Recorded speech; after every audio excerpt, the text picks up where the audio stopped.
BBA, BCA, BCom computer కోర్సులో 100% placement లభించే ఏకైక డిగ్రీ కాలేజ్ కూకట్పల్లిలోని i3 డిగ్రీ కాలేజ్ 8367215215. అందరికీ నమస్కారం. నా పేరు మాధురి. మీరు చూస్తున్నది సుమన్ టీవీ నెట్వర్క్. ఈరోజు మనతో పాటు ఉన్నారు ప్రముఖ జ్యోతిష్య వాస్తు పండితులు సుభాష్ శర్మ గారు. నమస్కారం గురుగారు. శ్రీమాత్రే నమః. శ్రీ గురుభ్యో నమః. నమో దేవ్యై మహాదేవ్యై శివాయై సతతం నమః. నమ ప్రకృత్యై భద్రాయై నిహతాం ప్రణతాస్మిత. గురుగారు, ఆదివారం అమావాస్య కలిసి వచ్చినప్పుడు అసలు ఏమేమి చెయ్యాలి? అలాంటి రోజులో కలిసి ఉన్నప్పుడు మనకి అంటే మనిషిలో కూడా చేంజెస్ వస్తూ ఉంటాయి కదండి. అమావాస్య రోజు ఒకలాగా బిహేవ్ చేస్తూ ఉంటారు అని చెప్పేసి. సో అందులోనూ ఆదివారంతో కలిసి వచ్చినప్పుడు ఎలా ఉంటుంది? అసలు ఆ రోజు గురించి మనం తెలుసుకోవాల్సినవి ఏమున్నాయో తెలుసుకోవాలనుకుంటున్నాం. రాబోయేటటువంటిది 27వ తారీఖు రోజున ఈ యొక్క అమావాస్య ప్రారంభమవుతుంది. అమావాస్య అనేటటువంటి దానికి అర్థం ఏంటి అంటే చీకటి రోజు అని అర్థము. నెగిటివ్ ఇంపాక్ట్కి ప్రభావం చేసేటటువంటిది, నెగిటివ్ ఇంపాక్ట్కి భూమి మీద ఎక్కువగా ప్రభావం ఉండేటటువంటి రోజు అమావాస్య. అమావాస్య ఆదివారము అశ్విని నక్షత్రయుక్తంగా ప్రారంభం అవుతుంది. చాలా మట్టుకు ఆదివారం అమావాస్య వచ్చింది అంటే గనక ఇవి భూతగణాలకు అలాగే నెగిటివ్ ఇంపాక్ట్కి చాలా రకాలుగా విజృంభించేటటువంటి రోజు, అంటే తీవ్ర స్థాయికి చేరుకునేటటువంటి రోజు ఈ అమావాస్య అని చెప్పుకోవచ్చు. ఎందుకంటే గనక అమావాస్య ఎందుకు ఇంత బ్యాడ్ అంటే గనక అమావాస్య రోజున చాలామంది వికృతమైనటువంటి చేష్టలు చేస్తూ ఉంటారు. అమావాస్య వచ్చింది అంటే మనిషిలో అబ్నార్మల్ బిహేవియర్ వస్తూ ఉంటుంది. మీరు ఎప్పుడైనా గమనించండి, మామూలు రోజుల్లో చాలా నార్మల్గా ఉన్నటువంటి వ్యక్తి అమావాస్య వచ్చేసరికి అబ్నార్మల్గా బిహేవ్ చేస్తున్నాడు. ఎప్పుడైనా అబ్నార్మల్గా ఎవరి మీదైనా ఏదైనా దుష్టప్రయోగం జరిగిందంటే అష్టమి అమావాస్య రోజున చాలా విపరీతంగా కోపావేశానికి గురవుతూ ఉంటాడు. మీరు కావాలంటే క్యాలెండర్లో చెక్ చేసుకోండి ఒకసారి. అష్టమి అమావాస్య ఇవి రెండు వచ్చాయంటే మనిషి లోపల ఒక ప్రవర్తన చేంజింగ్గా కనిపిస్తూ ఉంటుంది. దీనికి కారణం ఏంటి అంటే అతని మీద ఏదైనా దుష్టప్రయోగం జరిగింది, లేదు ఏదైనా రోడ్డు మీద పెట్టినటువంటి దాటాడు అనేటటువంటి దానికి సంకేతాలు ఇవి రెండూ కూడా ఉంటూ ఉంటాయి.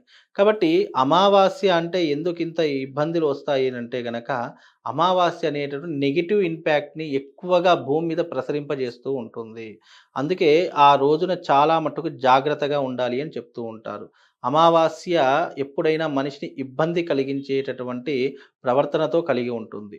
అయితే అమావాస్య రోజున ఏమేమి చేయాలి అని అంటే గనక ముఖ్యంగా పితృదేవతల యొక్క ఆరాధన చేసుకోవడం, పితృదేవతలకు తర్పణాలు వదలడము, పితృదేవతల యొక్క శ్రాద్ధ కర్మను చేయడము, అదే రకంగా గంగా స్నాన విధిని తప్పకుండా ఆచరించడము, అలాగే ఆ రోజున విశేషంగా దైవిక ఆరాధనలు చేసుకోవడము, ముఖ్యంగా ఆ రోజున దాన ధర్మాలు ఆచరించడము. అది అలాగే ఇది అశ్విని నక్షత్ర యుక్తంగా కూడుకొని వస్తుంది కాబట్టి అశ్విని నక్షత్ర జాతకులు కొంచెం జాగ్రత్తగా ఉండాలి. ఎందుకంటే ఆ రోజున మీకు దుష్ట ప్రయోగాలు జరగడం కానివ్వండి, లేదా మీ మీద ఎవరైనా చెడు ప్రయత్నాలు చేయడం కానీ ఇలాంటివి ఎక్కువగా చేసేటటువంటి సూచనలు కనిపిస్తాయి. కాబట్టి అశ్విని నక్షత్ర జాతకులు మేషరాశి వాళ్ళు కాస్త జాగ్రత్తగా ఉండాలి. ఎందుకంటే ఇంకోటి ఏంటంటే ఈ సంవత్సరం మేషరాశి వారికి ఏలినాటి శని ప్రభావం ప్రారంభమైంది కాబట్టి కాస్త జాగ్రత్తగా ఉండే ప్రయత్నం చేసుకోవాలి. ఇక ఈ అమావాస్య చాలా మట్టుకు విశేషంగా ఏంటి అని అంటే కనుక దైవిక ఆరాధనకు ఎక్కువగా చేసుకునే ప్రయత్నం చేసుకోవాలి. ముఖ్యంగా ఈ అమావాస్య అంటే చాలామందికి తెలియనటువంటి విషయం అంటే గంగా స్నానం ఎందుకు ఆచరించాలి అంటే అమావాస్య రోజున చేసే గంగా స్నానము నీ జీవితాన్ని, నీ యొక్క పాపకర్మలను దూరం చేస్తుంది. జీవితంలో చేసిన పాపకర్మలు ఏవైతే ఉంటాయో వాటన్నిటినీ కూడా దూరం చేసుకోవాలంటే అమావాస్య రోజున గంగా స్నాన విధిని ఆచరణ చేసుకోవాలి.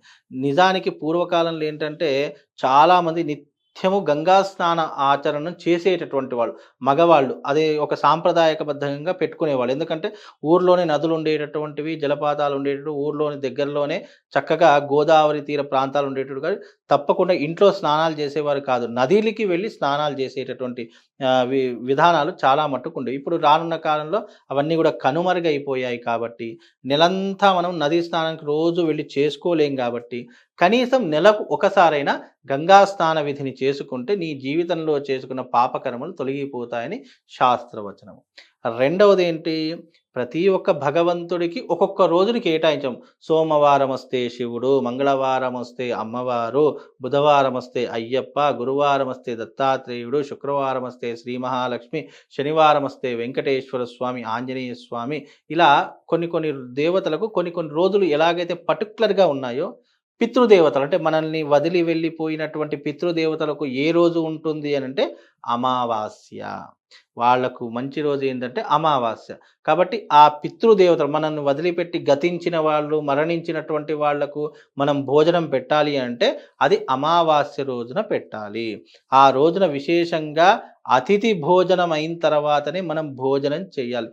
చాలా మట్టుకు పూర్వకాలంలో ఎలా ఉండేదంటే, ఎవరైనా రోడ్డు మీద వెళ్తున్నటువంటి వారు కానివ్వండి, లేదా ఎవరికైనా ఇంటికి పిలుచుకొని వచ్చి ఆకలి అన్నవాడికి ఆ రోజున భోజనం పెట్టిన తర్వాతనే మన ఇంటిలో ఉన్నటువంటి పెద్దవాళ్ళు భోంచేసేవారంట. ఇలాంటి పద్ధతులు మన గతంలో ఉండేటటువంటివి. దాన్ని ఏమంటారు అని అంటే గనక అతిథి భోజనము అంటారు. అంటే అతిథి భోజనం పెట్టకుండా ఇంట్లో ఉన్నవాళ్ళు భోజనం చెయ్యలేనటువంటి పరిస్థితులు ఉండేటటువంటివి.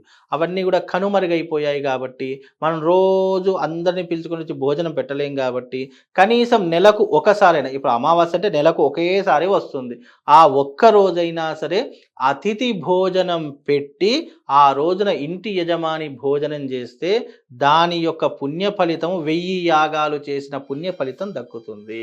అందుకే అతిథి దేవోభవ అని ఎందుకన్నారంటే, అతిథికి భోజనం పెట్టిన తర్వాత మనం భోజనం తీసుకుంటే అది సాక్షాత్తు శివుడికి చెందినటువంటి విధానంగా కలుగుతుంది. అందుకే ఇప్పటికీ కూడా కొంతమంది నియమము, చాలామంది బ్రాహ్మణుల ఇంట్లో కొంతమంది నియమం పెట్టుకుంటారు. ఏంటి అంటే, అతిథి భోజనం చేసి ఆ అతిథి బ్రాహ్మడా, క్షత్రియుడా, వైశ్యుడా, శూద్రుడా, వేరేవాడా ఇలా సంబంధం లేదు. అతిథి భోజనం అంటే ఎవరైనా సరే ఆకలి అన్నవాడికి భోజనం పెడితే చాలు, అది అతిథి భోజనం అవుతుంది. దాని తర్వాత మనం భోజనం చేస్తే దాని యొక్క పుణ్య ఫలితం 1000 యాగాలు చేసిన పుణ్య ఫలితం కలుగుతుంది.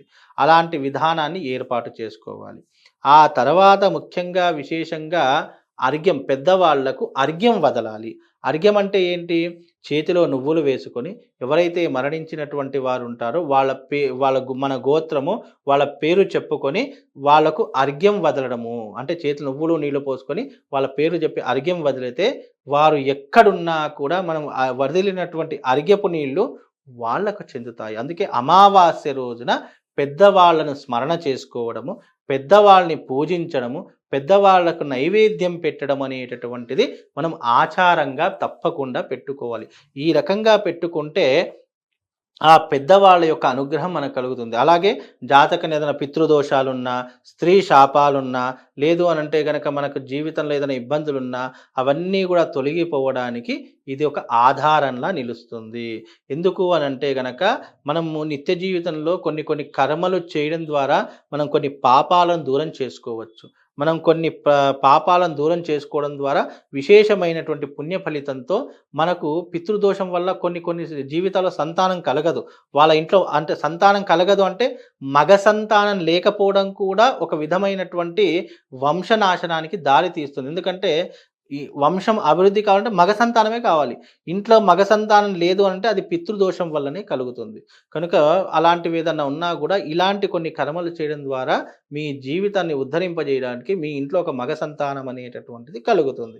కాబట్టి అందుకే అమావాస్య రోజున ఇలాంటి ప్రయత్నాలు చేసుకోవాలి. చాలా మట్టుకు చాలామంది ఫోన్లు చేస్తుంటారు, గురువుగారు మా అబ్బాయికి ఈ మధ్యకాలంలో చాలా అబ్నార్మల్గా బిహేవ్ చేస్తున్నాడండి, చీకట్లో కూర్చుంటున్నాడు, ఎప్పుడు గోళ్ళు కొరుక్కుంటున్నాడు, ఎప్పుడు కూడా తనలో తానే మాట్లాడుకుంటున్నాడు, ఇవన్నీ కూడా జరుగుతాయి. ఇవన్నీ ఎప్పుడు కనిపిస్తాయో తెలుసా? మనిషికి అమావాస్య, అష్టమి తిథులలో ఇవన్నీ కూడా మనిషి నుంచి మనకు బయట కనిపిస్తాయి.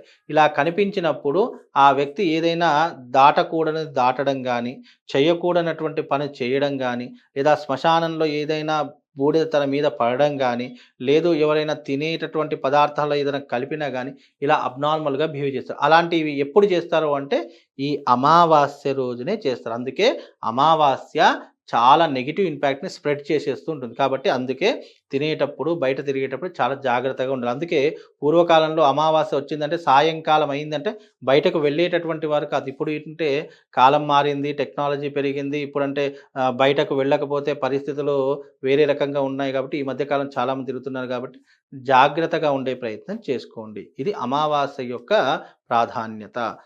శ్రీమాత్రే నమః. శ్రీ గురుభ్యో నమః. అమావాస్య గురించి, అందులోనూ ఆదివారం రోజు వచ్చిన అమావాస్య గురించి ఏం చేయాలన్న విషయాలు చాలా సవివరంగా తెలియజేసినందుకు ధన్యవాదాలండి.